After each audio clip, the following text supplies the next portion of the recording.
l'Afrique d'une seule voix. Dans quelques instants, parlons pognon. L'argent appelle l'argent. Avec Patrice Nziassé Pognon.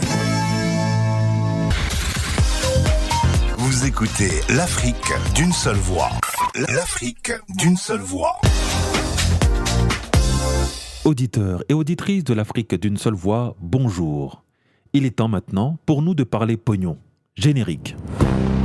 Je suis vraiment fier de recevoir mon homeboy, rappeur, chanteur, mélomane, songwriter, philanthrope, homme de terrain, l'homme que l'on nomme Monsieur Warano Gims. Comment il va le frangin? Merci beaucoup pour cette introduction. C'est très très fort. Bonjour chers auditeurs et auditrices. Aujourd'hui nous nous intéressons à une personnalité. Sur son parcours et son influence, une personnalité du continent ou de la diaspora. Et aujourd'hui j'aimerais que l'on s'attarde sur celle de Maître Gims. Comment ce jeune chanteur originaire du Congo, fils d'un artiste congolais très connu localement pour avoir évolué au sein du groupe Viva la Musica, dont le leader était un certain Papa Wemba, s'est frayé un chemin jusqu'à la gloire en Occident. Nous allons surtout revenir sur l'impact qu'il a suscité et l'effet qu'a pu avoir ses propos vis-à-vis de l'histoire africaine auprès d'un public occidental et oriental choqué et outragé par ses révélations, voire ses affirmations. L'Afrique, c'est Wakanda, bordel. C'est le futur normalement chez nous. À l'époque de l'Empire de Couche, il y avait l'électricité. Les pyramides qu'on voit là, au sommet, il y a de l'or. L'or, c'est le meilleur conducteur pour l'électricité.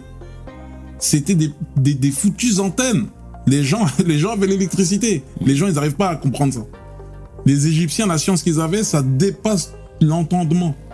Et les historiens le savent. L'Afrique a peuplé l'Europe avant les Européens. Ils ont été décimés par les vrais Européens, entre guillemets, qui venaient d'Asie. Qu'on les appelait les Yamnayades. Tu vois ? 50 000 ans avant les Européens, la notion de la chevalerie, on l'avait déjà. Tu retrouves aujourd'hui des tableaux qui sont classés, cachés dans des catacombes où c'est des Renois qui sont en mode chevalier, Sir Lancelot, tout ça. Bien sûr, ça existait déjà. Bien sûr. C'est juste qu'il faut connaître notre histoire. On veut nous faire croire que notre histoire elle a commencé sur un négrier, on est en train de ramer en sueur. Non. Vous êtes bien sur les ondes de l'Afrique d'une seule voix. Mon nom est Patrice Nziassé Pognon et je vous présente l'unique émission africaine du web et de la radio Parlons Pognon qui vous parle économie et géostratégie sous le prisme du climat des affaires, business et entrepreneuriat dans le milieu des affaires qui vous sera le plus prospère avec ceux qui entreprennent et ceux qui nous gouvernent. Il y a un mois éclatait à Paris le plus grand scandale mémoriel de toute l'histoire. Un outrage à la mémoire et condescendance des égyptologues, historiens et spécialistes occidentaux en tout genre, qui a secoué toute la France pendant près de 3 semaines. Oui, le chanteur Maître Gims, de son vrai nom Gandhi Djouna, né le 6 mai 1986 à Kinshasa, au Congo, fils de Jean Panga Wapanga, alias Djouna Djanana, lui aussi chanteur auprès de feu Papa Wemba, oui, ce Maître Gims a lors d'un interview émis l'hypothèse que les Égyptiens antiques non seulement possédaient la technologie de l'électricité, suivant des procédés non conventionnels centralisés dans ou à partir des pyramides de Khéops, mais surtout affirme la négritude de ces Égyptiens, autrement modernes et très avancés technologiquement. Le rappeur Gims a suscité la consternation générale, Emmanuel ne s'en remet pas, et en particulier des historiens à cause de sa dernière interview. Il déclare que l'Égypte ancienne avait inventé l'électricité et que les pyramides étaient des antennes. Oui, il évoque aussi une notion de la chevalerie présente dans l'Égypte antique qui serait illustrée par des tableaux cachés dans des catacombes. Gims, on ne sait plus si c'est pire quand il parle ou quand il chante. Les historiens et les égyptologues de la France entière, ils ont saigné du nez en entendant ça. Vous savez, en France, on a le système métrique pour mesurer des trucs. Alors, une connerie, ça mesure à peu près 1 mètre Gims. D'accord. Une grosse connerie, vous comptez 1 mètre Gims 80. Une petite connerie, c'est 3 cm Gims. Vous faites comme ça. Il a dit aussi que les pyramides étaient recouvertes d'or au sommet parce que c'est le meilleur conducteur pour l'électricité. alors que c'est faux. Enfin, le meilleur conducteur pour l'électricité qui vient d'Égypte, c'est Claude François. Il était né en Égypte, hein, faites vos propres recherches, les amis. Alors, on a tous ouvert un bouquin d'histoire. On sait que l'Afrique est le berceau de l'humanité, ça s'est pas caché du tout, quoi. Mais alors, d'après Gims, en fait, les Noirs ont été les premiers à faire tout un tas de choses partout dans le monde, à peu près tout, hein. Il a dit que les premiers Européens, c'était des Afropéens, que les premiers chevaliers étaient noirs, que les premiers électriciens égyptiens étaient noirs, le premier océan... Oh là là, exceptionnel. C'est la mer Noire. Voilà, écoutez, maître Gims, on s'est gouré de son, mais voilà. La première femme à diriger une ville. C'est la mer Noire. Voilà, Hidalgo en noir. La première maman. C'est la mer Noire. Voilà, tout ça, on le sait grâce aux premiers tableaux qui étaient peints par des noirs. Les premiers tableaux, c'était des renoirs. Oh, exceptionnel. Les premières chaussettes, c'était des chaussettes noires. Les premiers pieds, c'était des pieds noirs. Ils venaient d'Afrique, d'ailleurs. Ils se coiffaient avec les premiers peignes, qui étaient des peignoirs. Le premier champ où il y avait du riz, c'était du riz noir, du champ. Voilà, c'est une vanne pour des gens cultivés. Le complotisme, c'est fascinant, hein. Moi, je me demande toujours s'il y a des gens qui se disent vraiment « Eh ben voilà, les Illuminati voulaient nous cacher un complot, mais heureusement, tante Véronique m'a envoyé cette vidéo YouTube avec la musique de Requiem for a Dream qui révèle la vérité. » Alors mon gars, si tante Véronique est au courant d'un complot secret, c'est que le complot n'est pas secret. Quel ne fut pas le tollé général, et surtout que 2 affaires autour de la négritude des Égyptiens tournaient déjà. L'humoriste américain Kevin Hart devait se produire pour la première fois de sa carrière au Caire, le mardi 21 février 2023. Mais son spectacle a été annulé la veille au soir, officiellement pour des raisons logistiques. Plusieurs appels au boycott avaient circulé sur les réseaux sociaux égyptiens, accusant Kevin Hart d'afrocentrisme, suite à des propos qu'il aurait tenus à sa communauté, notre communauté, concernant l'éducation des personnes noires aux États-Unis. Nous devons enseigner à nos enfants la véritable histoire des Africains noirs, l'époque où nous étions rois d'Égypte et pas seulement l'époque esclavagiste qui domine les cours aux États-Unis. Vous souvenez-vous du temps où nous étions rois? Now, the American comedian Kevin Hart was supposed to be performing in Egypt as part of a regional tour, but his show has been cancelled reportedly over comments he made about the race of ancient Egyptians. Well, Emma Oliver is here with us in the studio to talk more about that. Good to see you, Emma. And it's not the first time, is it, that Kevin Hart has been cancelled? What happened this time? So this time, apparently, although the show was supposedly cancelled due to local logistical reasons, so the production company came out just a few days ago and stated that this was the reason that the show was cancelled. But this came after Egyptians and local Arabs in Cairo took to social media criticizing Kevin Hart for promoting Afrocentrism. So what Afrocentrism is the movement seeking to promote the history of Black people played throughout history, towards the creation of Western civilization.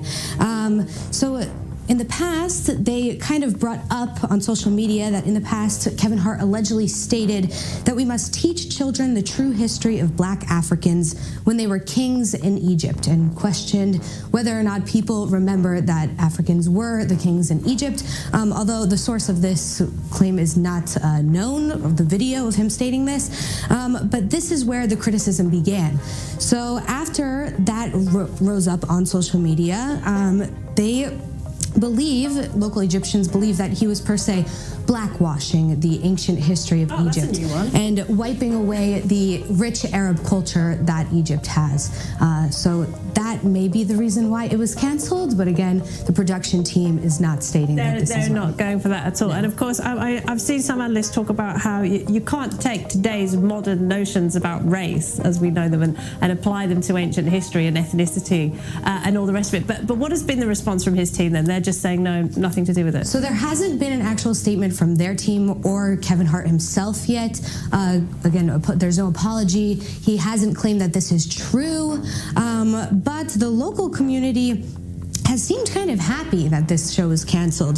There was a hashtag back in December that was spiraling around social media that actually became one of the top trending hashtags in Cairo and in Egypt, stating to boycott his show. So after the cancellation, people took social media by storm and kind of were happy that it was ending up being canceled. But again, it's yet to hear from Hart or his team. Poor old Kevin Hart. He can't get a break in America or in Egypt, apparently. Is he going to be performing in other countries in the region on this tour? Yes, exactly. Yeah, he is. So actually, last night he performed in Abu Dhabi. This was his first time performing in Abu Dhabi since 2016. He is now flying to Bahrain, where he's performing tomorrow. And then after Bahrain, he's heading to Riyadh in Saudi Arabia to perform there. And those countries have not gone to social media to try to cancel him or boycott his shows. So they seem quite happy to welcome Kevin Hart. Right, because I mean, globally, he is one of the world's biggest stars, isn't he? He's one of the most successful film producers and actors and comedians. Yeah. He's very popular. Yeah, he is very popular. With that fame, though, he does invest in shows and certain films. So there's actually a animated show, that series that is airing on Netflix soon. And this ties into the blackwashing that people are claiming that he's doing. So in this series, they actually do dive into the history of Egypt and again claim that Africans were the kings of Egypt. So. Right, taking the race debate back a few thousand years, aren't they? All right. Okay. Well, good luck to him. Thanks very much indeed, Emma Oliver. Des propos qui ont immédiatement touché une corde sensible chez une partie de la population de la République arabe d'Égypte. Car avec la crise socio-économique qui sévit dans le pays et dans un contexte qui alimente le nationalisme, l'afrocentrisme est vu comme une menace par un nombre considérable d'Égyptiens. Analyse le journal panarabique New Lines. Selon le site égyptien Ahram Online, certains commentateurs ont estimé que la décision d'annuler était une victoire pour les réseaux sociaux qui ont démontré leur capacité à amorcer des changements. Une campagne virale avait appelé à boycotter le spectacle de Laster, accusé par ses détracteurs de blackwashing et de voler leur histoire, insiste le journal New Lines. Mais cela ne se terminera pas ainsi. Forte de cette victoire sur l'un des acteurs noirs américains le plus puissant d'Hollywood, voilà qu'ils s'en prennent maintenant à une série documentaire fiction devant sortir ce mois-ci, ce mois de mai 2023 sur Netflix, et produit par Jada Pinkett Smith, la femme de Will Smith, l'homme de la gifle. Pareil, même argument, l'héroïne du film Cléopâtre est selon eux trop noire pour être vraisemblablement conforme à leur histoire. Bon bah Netflix va nous proposer un documentaire sur Cléopâtre. Sauf que la Cléopâtre, bah elle va être noire. Ça va Netflix? On vous dérange pas? Tout va bien? Vous voulez un café? Non parce que moi j'ai une idée pour vous. Si vous voulez ce qu'on peut faire, on peut faire un biopic sur le général de Gaulle, et puis on met Denzel Washington, qu'est-ce que vous en dites? Ça pourrait être pas mal? Non mais là on commence, qu'est-ce qui se passe là? Ça va? Tranquillement? Tranquille? Parce que là, réécrire l'histoire, réécrire voilà, l'identité, l'apparence des personnages historiques, ça vous dérange pas? Non parce que, voilà, juste pour vous expliquer, elle est grecque, hein, Cléopâtre. Donc, même si, voilà, on aurait découvert comme quoi elle aurait un peu de sang africain, je pense que si on fait une recherche d'ADN sur l'ensemble de la population, on trouvera l'ADN africain, parce que c'est le berceau de l'humanité. C'est pas pour ça que je suis africain, physiquement. Tu vois ce que je veux dire? Donc à partir d'un moment, ce serait bien de remettre les choses à leur place. Parce que certes, bah Cléopâtre, venant de Grèce, elle a été en Égypte, elle était certainement typée. Ça, on peut pas enlever ça. Je pense qu'elle tirait plus voilà, du métissage, voire plus du type maghrébin, plutôt que du type subsaharien, si tu vois ce que je veux dire. Donc à partir d'un moment, en fait, ce qui serait bien, c'est qu'on respecte un petit peu l'histoire, parce que si on commence à tout modifier en fonction des besoins de chacun, on va avoir des petits problèmes, je vous le dis tout de suite. Alors que l'on a affaire à une métisse au teint relativement clair, au teint méditerranéen, mais ses origines immédiates avec l'Afrique noire par son père dérangent. Sa mère étant pourtant une caucasienne de Londres, blonde aux yeux bleus. Mais que nenni, la pilule ne passe pas.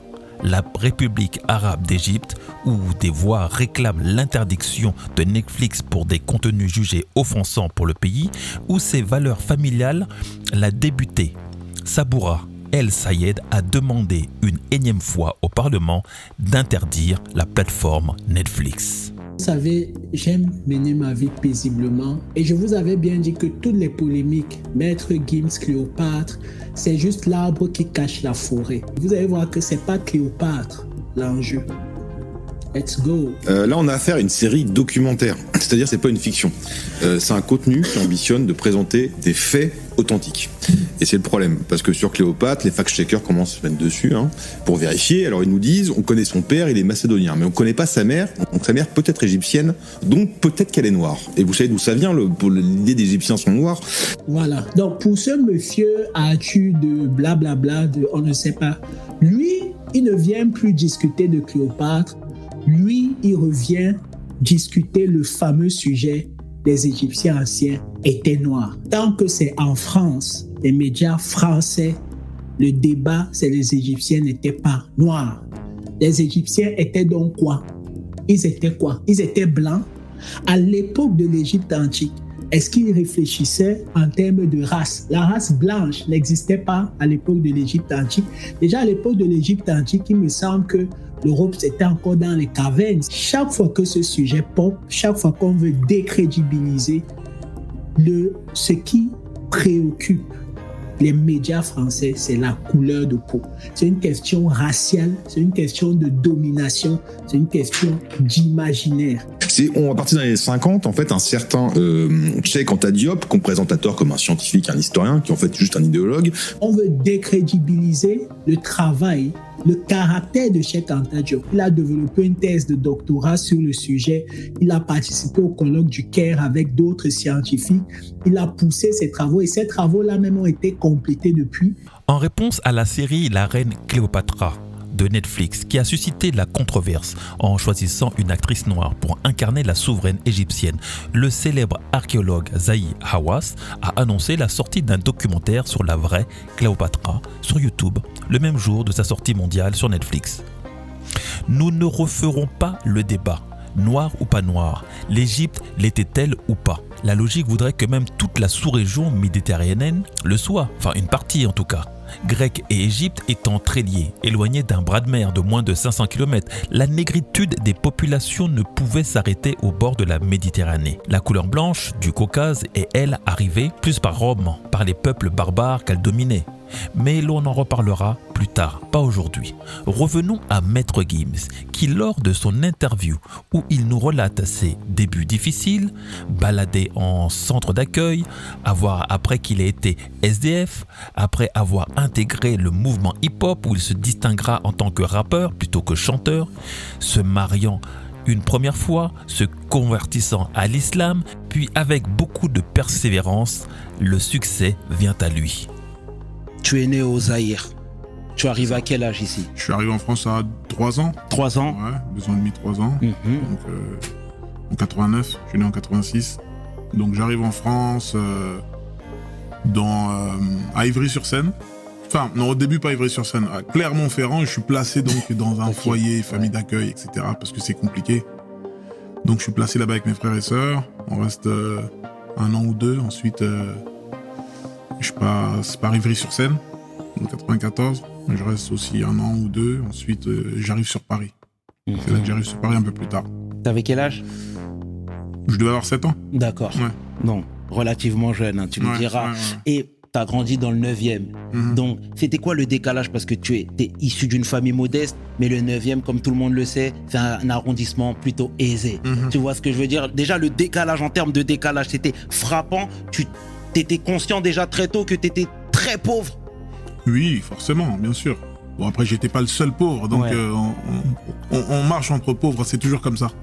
Et c'est instinctivement, c'est comme un instinct primaire qui nous oriente tout de suite vers nos semblables. Donc, tous les pauvres de l'école, tous les enfants d'immigrés se retrouvaient entre eux et vu qu'on se ressemblait, on s'entendait super bien. Et c'est toujours comme ça dans les écoles quand tu regardes bien. Exactement. Tu sais, tu étais en train de parler de ta sœur Ficha. Voilà. Et tu disais à quel point vous deux, vous aviez trimé. Tu vois, qu'à l'école même, c'était compliqué, même en termes de vêture, de vêtements. Vous étiez très limité, vous portez régulièrement les mêmes habits, on se moquait de vous, etc. Tu vois ce que je veux dire? Moi, je veux savoir comment on se forge gamin en étant déjà mis de côté et en sachant que c'est compliqué à la maison. C'est une question difficile parce que c'est quelque chose quand on est gamin, on n'est pas, c'est-à-dire on se forge pas, on subit, on vit avec ça. On se demande quand est-ce que ça va s'arrêter, on se demande quand est-ce que les choses vont changer, mais les enfants ont cette force d'adaptation. C'est que ça. Les enfants ont cette force d'adaptation à tous les environnements, toutes les classes sociales. Donc c'est ce qui m'a aidé. Vivre ça adulte, je pense que c'est invivable peut-être. Dans ces conditions-là, en étant déjà un adulte, ça doit être terrible. Mais un enfant, tu trouves de l'amusement partout, tu découvres Paris, on connaissait rien de tout ça. Je voudrais qu'on s'attarde un petit peu sur ton père, parce que ton père était un chanteur au Congo. Voilà, ça marchait plutôt pas mal pour lui. Mais comment t'expliques le grand écart, là? Savoir, lui, ça brille un peu pour lui, mais de l'autre côté, sa famille souffre. Ça, écoute, tu sais, en Afrique, tu peux être une méga star, mais tu gagnes pas énormément d'argent. Ils ont pas de... Et surtout à l'époque, je pense, c'était un groupe, il y avait du monde. Mon père, c'était une vedette dans le groupe, mais c'était pas le visage du groupe, c'était Papa Wemba, le visage du groupe. Tu vois, c'est Viva la Musica, c'est Papa Wemba qui a monté ça. Et mon père était un des chanteurs dans ce groupe qui avait fait sa place, bien sûr. Mais déjà un groupe de je sais pas combien de personnes, il devait être 7, 8, c'est Wu-Tang, tu vois. C'était énorme. Donc, les sources de revenus, combien tu gagnes, t'habites à Kinshasa. J'essaie de me projeter parfois, je me dis que ça devait être la galère pas possible. Et lui, il doit vivre, il doit fanfaronner aussi, c'est le Congo, c'est un sapeur. Exact. Il lance le concept avec les 7 patrons des pantalons qui ont remonté au-dessus du nombril jusque là. C'est mon père avec les 7 patrons, les 5 ou les 7 patrons, je me souviens plus exactement. C'est un très vieux groupe qu'il avait monté en parallèle, tu vois. Et donc il lance vraiment, c'était un leader dans son truc, mais il faisait partie de ce collectif, ce gros groupe. Donc financièrement, tu t'imagines bien que comment tu t'y retrouves. Nous-mêmes avec la section d'assaut, on était 7, c'est compliqué. Ça veut dire que t'arrives, même si la date elle est à je sais pas combien, c'est dilué, tu vois. Absolument. Donc un groupe en Afrique, au Congo, dans les années 70, t'imagines. Donc ouais, c'était une méga star, mais de l'autre côté, le daron il a rien laissé vraiment. Il y a pas de maison, il y avait pas un héritage, un truc sérieux. Et on a une big famille, tu vois. Mais est-ce que tu lui en as voulu, toi? Parce que là, encore une fois, c'est le trentenaire qui parle. Bien sûr. Non, moi, quand je dis bien sûr, c'est pas que je lui en ai voulu, je l'en ai voulu, bien sûr. Dans le sens où, lui, il s'est barré, la daronne, elle est restée solo avec nous, dans des squats, tu vois. Zéro situation. Tu sais pas où il est le daron, disparition totale.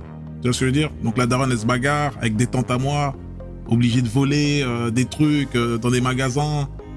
Des bouteilles de whisky, ça revend ça à la maison au squat, des clients ils arrivent, tu vois. Moi j'ai grandi dans ça. Et des clients ils découpaient la coke, héroïne. Ça, j'ai grandi dans ça, dans des squats où il y avait déjà des gens à l'intérieur. Et donc le daron il s'est barré de ça, il a fui, il a laissé la daronne. C'est ça la dinguerie en vérité. La vraie dinguerie elle est là. Après le daron qui n'est pas de genre, qui n'est pas pu faire ci, qu'est-ce que tu veux? Aujourd'hui les gens n'ont pas d'argent, c'est compliqué, la vie elle est dure, de plus en plus. C'est pas, le reproche il n'est pas dans le manque, il n'est pas dans l'aspect financier. Et il est dans une forme de lâcheté où tu nous laisses à un moment terrible, tu vois. C'est juste ça. Mais aujourd'hui, bien sûr, le trentenaire qui parle avec du recul, mais j'ai des frères aujourd'hui qui lui en veulent vraiment. Voilà. Ils n'ont pas le même recul que moi, qui n'ont pas vécu le même truc. Et voilà, quand tu vois que la situation, on est là dans un squat, à tout moment on peut se faire expulser, le daron il a bougé. Pas 10 €, même pas 15 €, 15 francs, il n'y a rien qui arrive. C'est zéro mandat. J'imagine que pour lui aussi, voilà, c'était compliqué. Et qu'est-ce que tu veux? Ça fait partie des choses qui écrivent mon histoire. Quid de l'école? Comment ça se passe? Parce qu'encore une fois, on a besoin de repères, on a besoin de stabilité pour qu'un enfant puisse se développer, pour qu'il puisse apprendre, etc. Toi, c'était comment, toi? Moi, j'avais pas cette stabilité, malheureusement, parce que on était concentré sur la survie. Tu vois, quand tu es concentré, quand le but, il est primaire, tous les à côté deviennent futiles. Donc les devoirs, ça n'a plus aucun sens de faire des devoirs. Qu'en est-il de la nourriture demain? Tu comprends? Donc à quel moment ma daronne, elle va être là derrière moi pour des devoirs ou pour des rendus, pour une dissertation ou je sais pas quoi, le théorème de machin, le théorème de truc? Non. C'est le pain pour demain, c'est comment?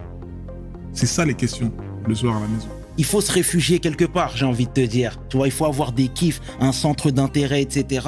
Ou des centres d'intérêt. Toi, tu dessinais bien, apparemment, tu étais un tueur. Mais comment tu as développé ça? Parce que toi, t'es un peu plus âgé que moi, mais je pense que tu as regardé le Club Dorothée comme bien moi. Sûr, tu vois ce que je veux dire? Bien C'est Sailor Moon, Dragon Ball Z, etc. Donc, totalement. C'était ta source d'inspiration primaire déjà? Bien sûr, moi le dessin ça a toujours fait partie de ma vie. Je dessine, mes frères aussi dessinent, fan de manga, de comics, etc. Donc bien sûr, j'ai fait donc l'école d'art à Corvisart. C'est vers 2004 comme ça, c'est dans le 13e arrondissement de Paris, métro Corvisart. Et là-bas j'ai tenté le grand saut quoi. Je me suis dit je vais devenir mangaka, je veux avoir un diplôme pour le dessin, etc. Donc j'ai été accepté à cette école. J'y suis resté presque 2 ans, mais après, j'étais en même temps avec section. Donc il fallait trancher. C'était compliqué de continuer l'école et en même temps le groupe, ça devenait trop compliqué. C'était une période de ma vie où c'était technique. C'était technique, donc j'ai arrêté l'école. Le rap, c'était comment? La musique, c'était récréatif? À ce moment-là, ouais. À l'époque, ouais, c'était plus récréatif, on va dire, parce que j'étais scolarisé, quoi. Absolument. J'étais à l'école, je balançais des freestyles. Le week-end ou quand je pouvais, on allait faire des sessions. Le bateau phare à l'époque, je sais pas si tu as connu le bateau phare, 12 Inch All Star, tout ça. Donc on se battait pour ça, c'était ça notre seul truc, mais on était scolarisés. D'accord. Et tu sais, je crois que c'est à ce moment-là même que tu dormais, mais pour de vrai, dans les squats. Les squats, c'est bien avant ça, oui, en mais vérité. T'as dormi dans les squats, mais c'était vraiment dur. À ce moment-là, c'était chaud, parce que c'était, j'étais même dehors à des moments. J'étais même à des moments carrément dehors avec des potes. On squattait des halls d'immeubles de Paris, les derniers étages, où, tu vois, pour être sûr de déranger personne. Genre, on allait à un étage où t'es sûr que là, personne va prendre l'escalier, ou tu vois. Donc, bien sûr, ça, c'était une période, c'est dans ces moments-là. C'est dans cette période-là. J'ai eu le choix et je pense que la musique, ça m'a sauvé. Honnêtement. Mon amour pour le son, le groupe, j'étais tellement concentré sur ça que c'était devenu un objectif, vraiment. Réussir. C'était quelque chose qui me hantait jour après jour. Il fallait que ça marche. Est-ce de la chance? Le talent est nécessaire pour la réussite, mais c'est l'excellence qui vous fera sortir du lot et qui vous fera gagner en succès. Le travail acharné et beaucoup de sacrifices. Grâce à un travail acharné et beaucoup de sacrifices. Et cette affluence lui donne la puissance de l'influence, de pouvoir dire les choses comme il le pense. C'est de ce nouveau pouvoir que le monde des médias et surtout que l'Occident redoute, car elle serait le début de notre émancipation. Et si nous n'étions pas aussi bêtes que l'on nous le décrit? Et si nous étions capables d'innovation, de construction, de bâtir? Cet incident doit être pour vous, pour nous, l'illustration du pouvoir que vous devez chercher à avoir, le pouvoir de l'influence, celui de la capacité à éveiller les consciences et à les influencer. Alors que devez-vous retenir?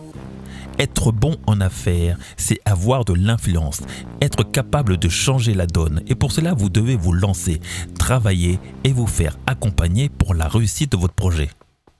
Je suis Patrice Yantze, un consultant spécialisé en assistance, accompagnement et déploiement de projets industriels de toute taille et en analyse du risque géostratégique.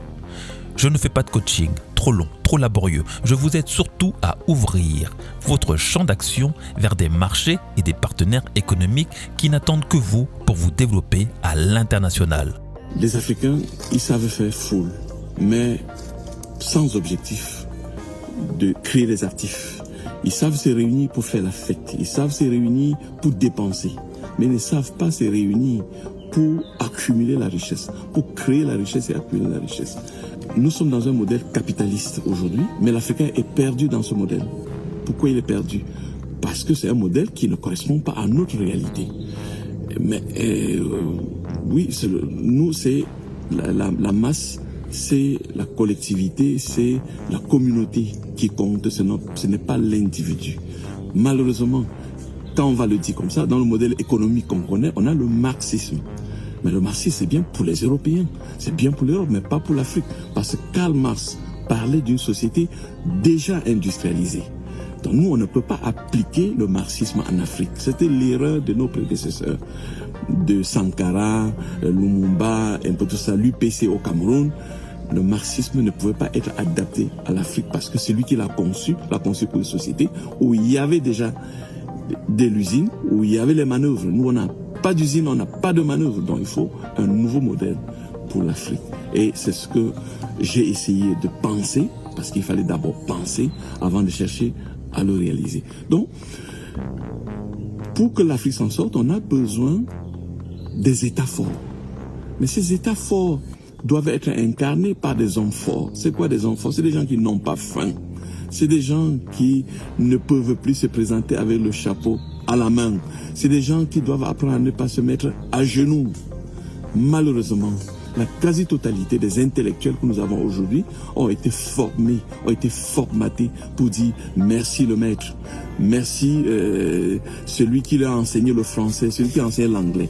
Et ces hommes de demain doivent être des hommes exceptionnels. Comme disait William Dubois, la communauté noire ne peut pas s'en sortir avec des hommes normaux. Ça ne peut pas aller. Des hommes normaux vont suivre la règle de la société telle que le maître a définie. Il faut des rebelles. Il faut des gens qui soient extraordinaires. Et ces gens extraordinaires, nous cherchons de les faire émerger à travers cette initiative de l'Institut d'études géostratégiques. Il est temps pour l'Afrique donc de se mettre sur la selle de la conquête commerciale, économique, et pour cela m'est venue une idée. Et si nous percevions la Russie comme un nouveau marché potentiel pour l'Afrique et les Africains? La barrière douanière nous empêchant d'accéder à l'Occident, pourquoi ne pas se détourner vers la Russie, abandonnée par l'Occident pour divergence d'opinions et de valeurs? Juillet-août, la Russie organise un grand forum économique, une main tendue vers l'Afrique. Pourquoi ne nous organisons-nous pas pour y aller ensemble et voir comprendre ce qu'ils auraient à nous proposer?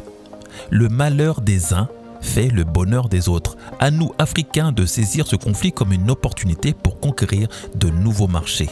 Il y a là un défi logistique, culturel et financier qui doit nous permettre de nous sortir de notre sommeil, apprendre à vendre, apprendre à produire, mais sans tomber dans l'excès et le gaspillage. Aujourd'hui, vous accueillez à Versailles 200 patrons étrangers investisseurs qui vont aider la France à se réindustrialiser. Est-ce que vous avez eu du mal à les convaincre de venir avec leur chéquier pour investir chez nous? Écoutez, d'abord, les résultats sont là. Pour la 4e année consécutive, la France est le pays le plus attractif d'Europe. Pour la 4e année consécutive.